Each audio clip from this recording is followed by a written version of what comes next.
Assalamualaikum warahmatullahi wabarakatuh. Di sini saya akan menyampaikan pembahasan terkait periwayatan hadis dan jenis periwayatannya yang sudah disusun oleh saya Nur Fitri Prihartini, teman saya Mayang Fuzi dan Firdaus, untuk memenuhi tugas dari Bapak Haji Ahmad Fadoli MHI dalam mata kuliah Ulumul Hadis. Yang pertama tentang pengertian periwayatan hadis. Hadis Nabi yang terhimpun dalam kitab-kitab hadis, misalnya Sahih Al-Bukhari dan Sahih Muslim, terlebih dahulu telah melalui proses kegiatan yang dinamai dengan riwayat al-hadis atau ar-riwayah, yang dalam bahasa Indonesia dapat diterjemahkan dengan periwayatan hadis atau periwayatan. Sesuatu yang diriwayatkan secara umum juga bisa disebut dengan riwayat. Menurut istilah ilmu hadis, yang dimaksud dengan al-riwayat atau periwayatan hadis ialah kegiatan penerimaan dan penyampaian hadis, serta penyandaran hadis itu kepada rangkaian para periwayatnya dengan bentuk-bentuk tertentu. Seseorang tidak berhak meriwayatkan hadis tersebut apabila menghilangkan kata-kata atau menambahkan atau kata-katanya sendiri, sehingga terproduksilah hadis-hadis yang hanya sesuai dengan pemahamannya sendiri mengenai hadis-hadis tersebut. Beberapa ketentuan dalam periwayatan hadis secara makna. Yang pertama, yang boleh meriwayatkan hadis secara makna hanyalah mereka yang benar-benar memiliki pengetahuan bahasa Arab yang mendalam. Yang kedua, periwayatan dengan makna dilakukan bila sangat terpaksa, misalnya karena lupa susunan secara harfiah. Yang ketiga, yang diriwayatkan dengan makna bukanlah sabda Nabi dalam bentuk bacaan yang sifatnya ta'abudi seperti bacaan zikir, doa azan takbir dan syahadat, dan juga bukan sabda Nabi yang dalam bentuk jawami al-kalim.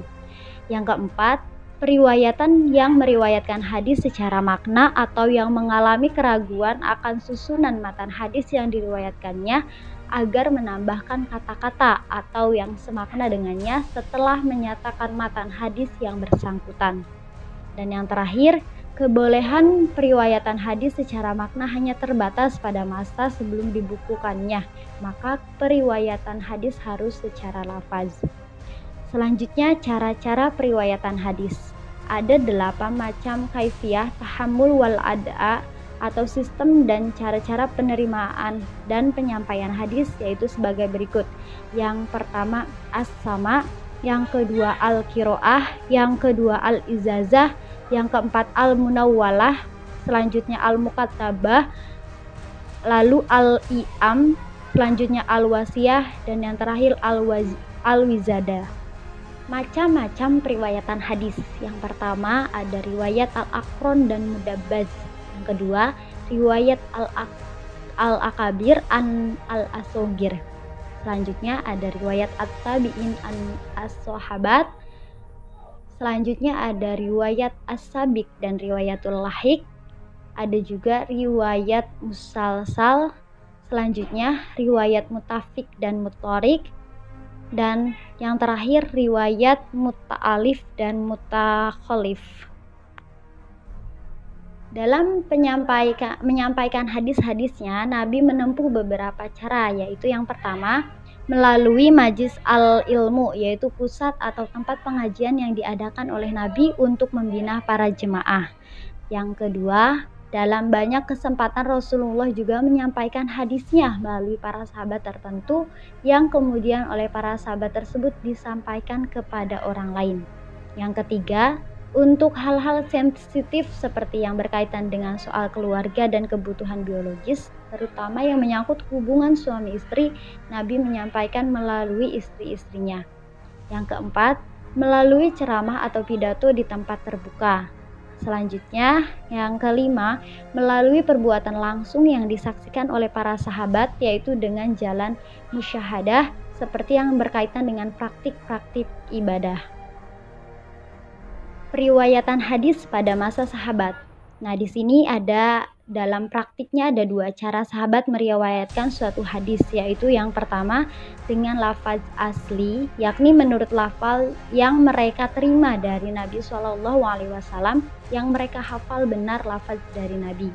Yang kedua, dengan maknanya saja, yakni mereka meriwayatkan maknanya karena tidak hafal lafaz asli dari Nabi Shallallahu Alaihi Wasallam. Yang terakhir, periwayatan hadis pada masa tabi'in.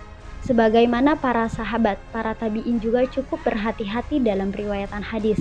Hanya saja beban mereka tidak terlalu berat jika dibandingkan dengan yang dihadapi para sahabat. Pada masa ini, Al-Quran sudah dikumpulkan dalam satu mushaf sehingga tidak lagi mengkhawatirkan mereka. Selain itu, pada masa akhir periode Al-Khulafaur Rasyidin, para sahabat ahli hadis telah menyebar ke beberapa wilayah kekuasaan Islam. Ini merupakan kemudahan bagi para tabi'in untuk mempelajari hadis-hadis dari mereka. Baik, itu saja yang bisa kami sampaikan. Mudah-mudahan bermanfaat. Terima kasih. Wassalamualaikum warahmatullahi wabarakatuh.